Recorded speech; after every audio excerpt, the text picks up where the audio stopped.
one bottom line on Wall Street, and that bottom line is how much money you make.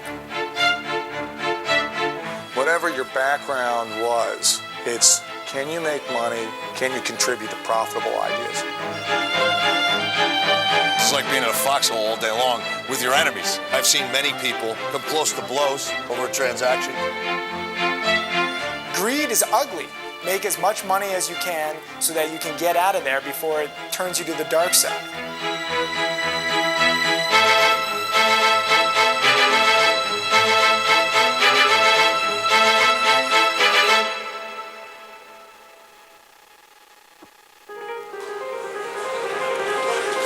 You want me to buy it on a straight plastic or a zero plastic? It's a public offer, it's not me. Okay? So stop pulling my chain. If you weren't around, who would I make fun of? Well, I need you. you need me. Hey, heard You think it's easy to make money in this business? there is no limit for you, huh? What do you need? 90 bid, 10,000. Sold. What am I taking? BK. How you spell that? You're a very funny guy. I try my best. I think Wall Street gets a bad name. I think people think that it's a bunch of stuffed shirts with master's degrees in finance and MBAs from Wharton and Harvard, and forget about it. I mean, there are real people down here with real emotions and real passion. Floor traders, basically, they usually have some kind of headpiece on, like I do. So the earpiece is just to communicate with my booth to let them know what I'm doing or what I should be doing. That's the mind behind the puppet. That's the one that's pulling my strings, basically. Those are mostly option booths right there. All the way at the top in the middle, that's an equity firm. And then South Balcony, that one is an equity and option firm. It does both. When they call me with my orders, they tell me what I'm getting, comes through my handheld, electronic device that I have, and I run around executing orders. Sometimes I have to leave them with the specialists who watch it for me because I have so many that I have to do. Jimmy, SCA, can I check it again, please? SCA, yes, sir. Thank you very much. Got 2,000 to buy. I got another 2,000 to buy here, and sell 1,561 Apex. Thank you, sir. You're welcome. Party on.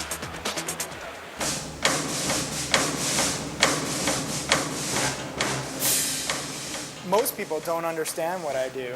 Most people don't understand what a hedge fund is. I mean, when I lived down in Florida, I said I run a hedge fund. They thought I was in landscaping. You know, that's not even a joke. Traders, we're trying to figure out the future. I mean, this is the last undiscovered mystery on Earth. Traders are no better than 100 years ago. You know, I mean, we're still guessing where the market is going to be. Yeah, we have technical analysis. We have all these tools to try and figure out what's going on, but we don't know. It's the great race to try and figure out the unknown. That's what it's about. Today, my mom is coming over in a little bit to say hello and clean and replenish my water supplies. She's kind of my personal slave. May I come in? Hey, Mom. Hey, Timmy. How are you? How are you? Good. Hello. Oh, so here. I come here once every 2 or 3 weeks to clean his room and to do his bathroom. And it gives me a chance to see him. He's still my baby. Can't help it. My only child. There you go. So I just come in. I just feel needed. I do my mommy thing. See, I make Timmy's bed, and at home, my husband makes our bed. And I have my own cleaning lady, but somehow or another, I became Timmy's cleaning lady. She cleans the apartment. She brings me food, water, does my laundry. My other roommate cooks for me. My mom's not that good of a cook. Well, today it took me 2.5 hours to get here. Some of my friends laugh at me. They can't believe that I go through this, but I enjoy it. You know, I don't really care what my friends think. I feel good that he has a clean bed in a clean bathroom. I don't have to worry about him for a few weeks, because mothers always worry about their sons. Oh, did he? All right, that explains something. That's interesting. I didn't have any clue of that. So look, what we do is analyze companies. That sounds pretty bad for those guys. Where public valuation is inefficient, you can go in there and find an opportunity to sell something that's overvalued or buy something that's undervalued. The valuation of any company is best when it reflects the truth. If all you have is the company implying that things are great and things are growing, its stock is going to have a much higher valuation. I was out at the company. They said that they got the more Short sellers, they're a reality check sometimes to almost an exclusively bullish presentation by whether it be the companies themselves or the fee-hungry Wall Street analysts that promote them. So it's good to have some balance to that. One of the companies we are following is a very expensive designer jean manufacturer. $250 jeans. Why anybody buys those, I don't know, but they do. These people do buy them. So this company, we think, has an inventory problem, but they're not acknowledging it to anybody. These jeans, a couple of years ago, were the hot jeans. And so they gave specific stores exclusive right to sell the jeans in a certain area. So we're going to go up to the Bronx. We're going to go to a kind of a retail alley. And the reason for that is one of the ways to check whether they're overstocked is to look and see if some of the B and C stores are showing up with product.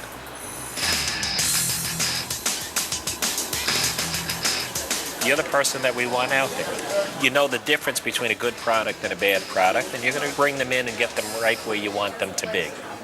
That's your strength. And some of the guys that you've shown in so far have incredible potential. We want a guy that's young, aggressive, hungry, smart, and that hasn't lived through some of the market cycles that people over 30 have lived through. Why do you think that's important? Because they don't have any prejudices. We'd like to talk to anybody that feels they have a distinct edge in any kind of a market, whatever they base it on. Whether they base it on migratory routes of elephants that a legendary trader who's attracted legendary investors developed a program on. Say that again. What did he do? He developed a trading program based on migratory routes of elephants in Africa. What does that have to do with anything? Believe it or not, there's a pattern behind how they do what they do and where they go. And he found stocks that tend to follow that pattern. And if he decides if the elephant goes too far to the right and it needs to come back to the left, he'll buy or sell a stock based on those patterns. Absolutely. It's true, it's incredible. I thought you were kidding. What it is markets trend. If you could identify that trend and stay with that trend until that trend changes, you could make an awful lot of money. I need a drink.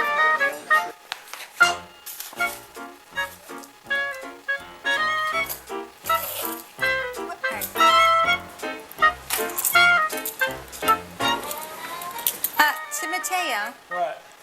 what the hell are these handcuffs doing here? You shut up. I am losing money. I won them at Dave & Buster's. Go away. Oh. Leave me alone. I'm down $5 grand. Okay with the RS? Hey, Artie. You're on top of that ERS of the Midwest? There's a whole different language that's spoken on a trading floor. And everyone knows the language. Okay. Homie, what's here? Don't lie to me. Small at 91. What do you need to do? 2,500 shares left. I'm a buyer. 90 top. 10 grand. I own it there. 90 It's a minus tick. Offered at 1. There are correct ways to bid for a stock. There's correct ways to offer or sell a stock. And if you don't do it the right way, the person's not going to know what you're talking about. Can't sell it at 90 here. All right, I'll buy the stock away at 90. All right. And then I'll pay 91 for 7,000. Sold. What do I take? 3,090 is ATS. 91 stocks BK. How do you spell that? No. It was old the 30th time you said it, But okay? it's still funny. Yeah, you can drop it. Thank you. You're welcome. I love it. The Gecko. It's a blue shirt with a white collar, as popularized by Michael Douglas's character Gordon Gekko in the movie Wall Street. They go in and out of style, but everybody's got one in the back of their closet. As in, hey man, you gonna wear your gecko? We want you to be out there, get in sync with the investment community, and you are. You want to get that rhythm, you're nailing that rhythm, and you're going to bring us some of the biggest investors and some of the biggest managers on the planet. Because they're attracted to you naturally, and after the initial attraction, you have the follow-through, so it just gets done. Everybody's going to listen to you, so it's your platform. I mean, you can do anything that you want to do. And the good thing about you is you don't take advantage of it. You don't know it is the good thing. No, I don't. So, I mean, that's a great thing. That's a gift. Forgetting about business, your biggest challenge is going to be to fend off the wedding proposals.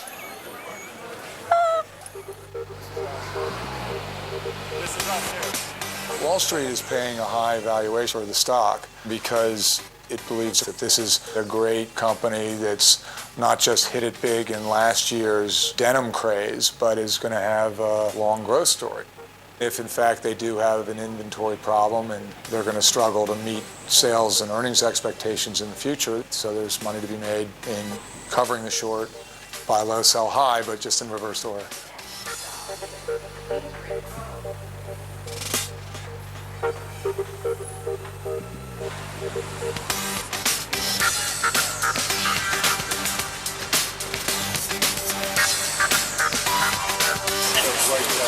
They are right there, right in the window.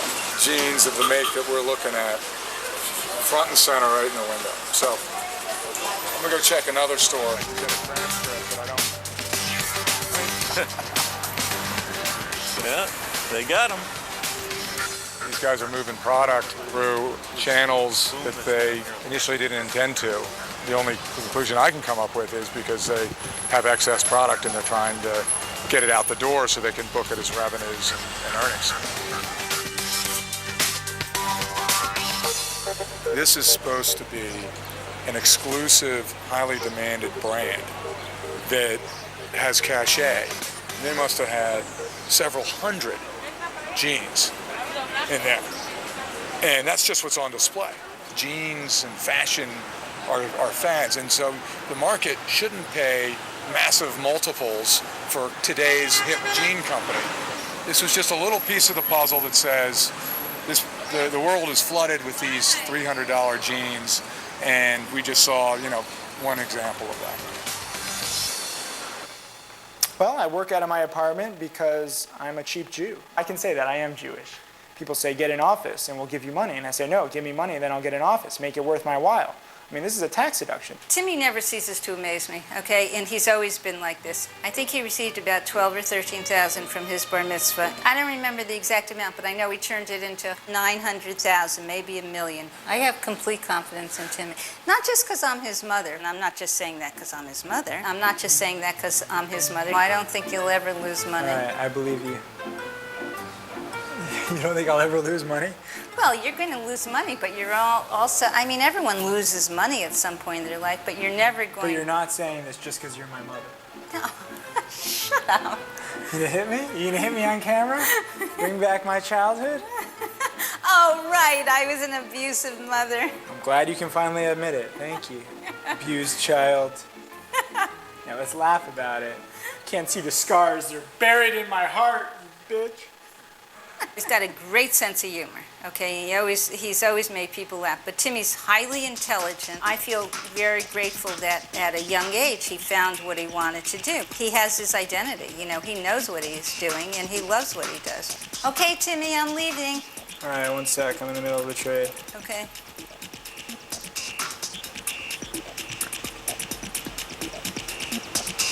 Okay, bye. Bye, sweetheart. Love you. Yeah, love you too. Bye. Bye. Today I'm going to meet with a hedge fund manager who was recommended to me by a friend. His name is Kevin Casey, and he runs a hedge fund that focuses primarily on value investments. He has had a great track record, but is still relatively small, and he would like to grow. Thank you. Can you tell me a little bit more about your background? In the summer of '02 is when I quit the job I was at. I thought stocks were cheap enough, and started a hedge fund.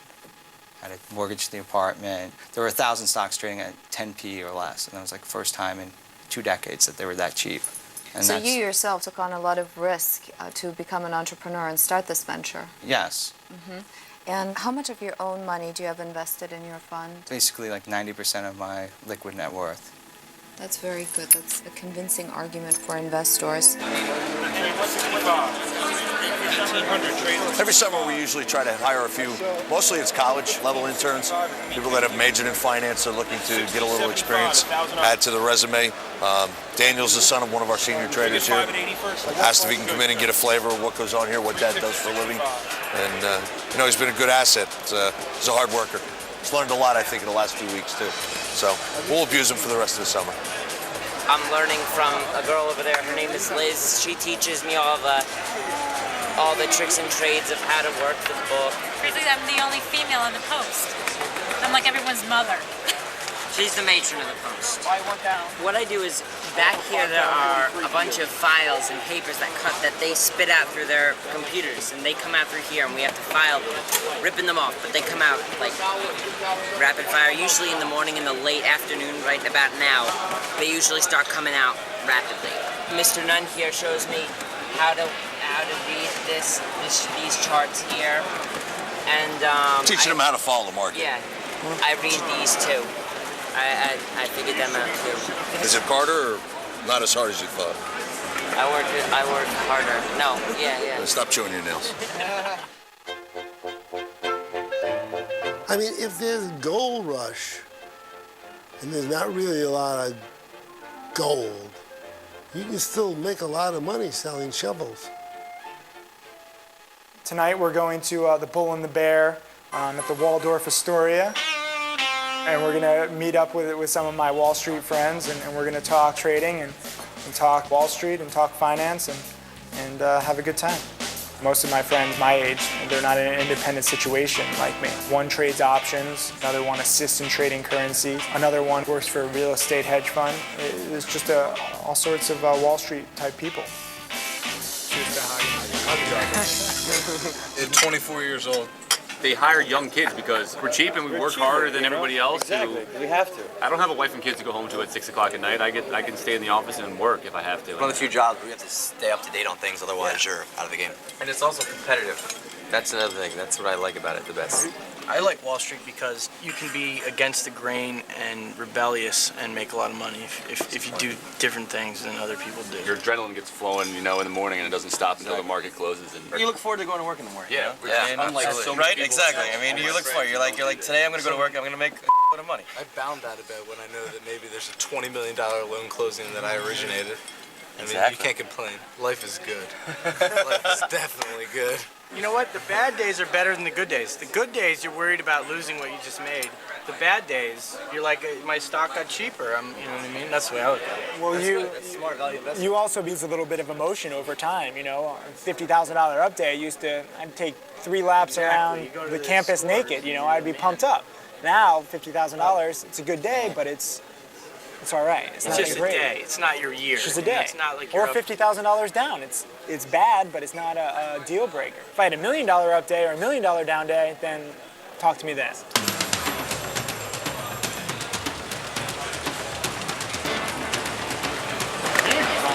Some of these stocks that may have some momentum, make a judgment call on where they seem to be going towards the end of the day.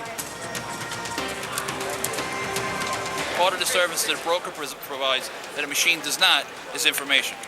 So that's why some people prefer to use a broker. They get a feel for the marketplace, what's going on.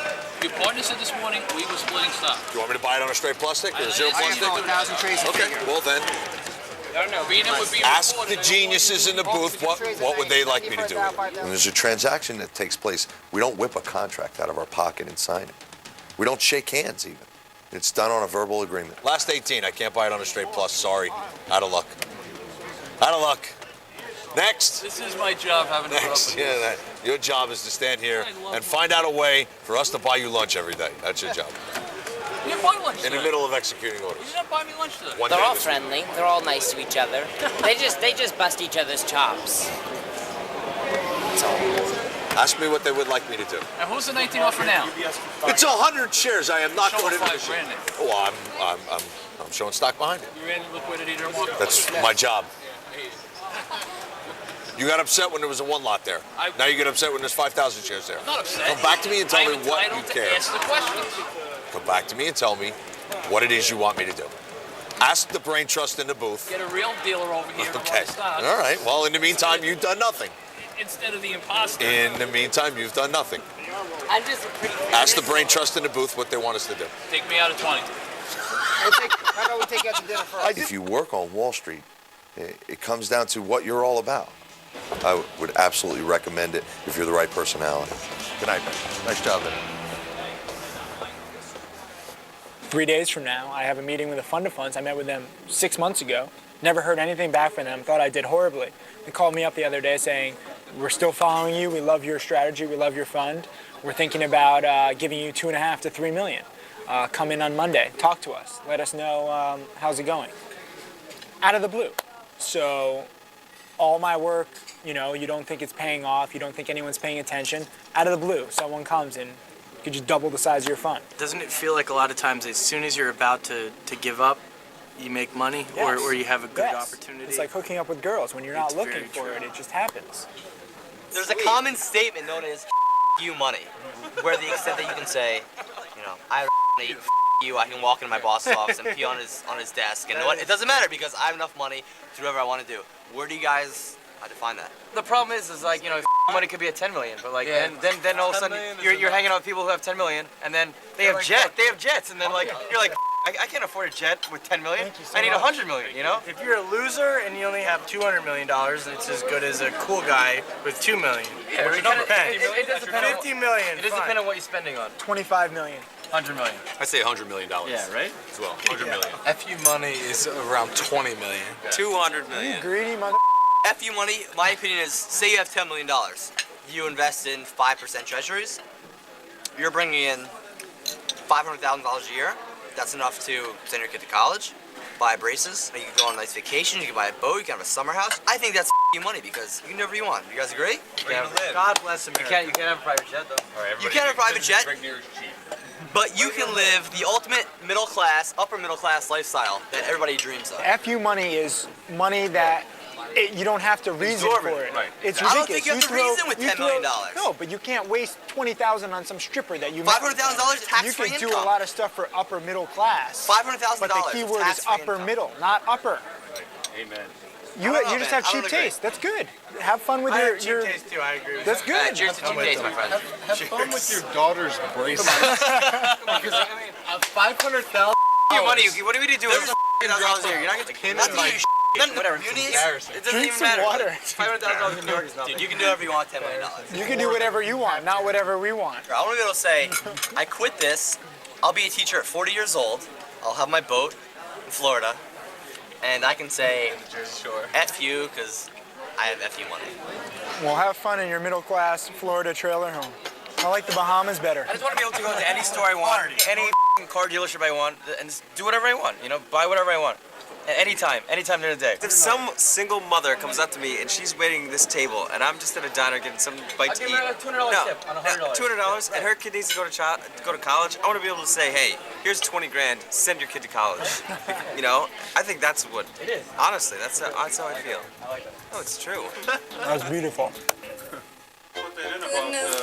Sorry, Sandy. So gross. Ever since I put that in. He dropped all my clothes on the cockroach. Trying to help. Hands-on research. Pretty pony, pretty pony. Nobody can bullshit as good as you.